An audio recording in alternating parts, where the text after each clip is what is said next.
ഏവർക്കും സുപ്രഭാതം. അതെ, മനുഷ്യന്റെ മേൽ നിയമിച്ചിരിക്കുന്ന രണ്ട് പ്രധാനപ്പെട്ട കാര്യങ്ങളുണ്ട്.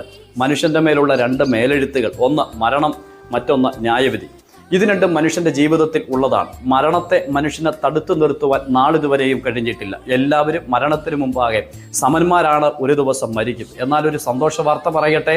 118-ാം സങ്കീർത്തനം 17-ാം വാക്യത്തിൽ വായിക്കുന്നു, ഞാൻ മരിക്കയില്ല, ഞാൻ ജീവനോടെ ഇരുന്ന് യഹോവയുടെ പ്രവൃത്തികളെ വർണ്ണിക്കും. അയ്യോ, അങ്ങനെ ഒരു കൂട്ടമുണ്ടോ?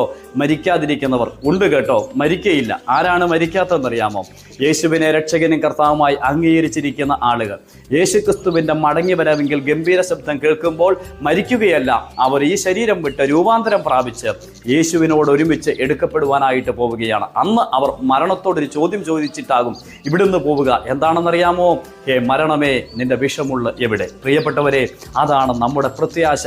മരിക്കാതിരിക്കുവാൻ ഒറ്റ വഴിയേ ഉള്ളൂ. യേശുക്രിസ്തുവിനെ ഹൃദയത്തിലേക്ക് അംഗീകരിക്കുക.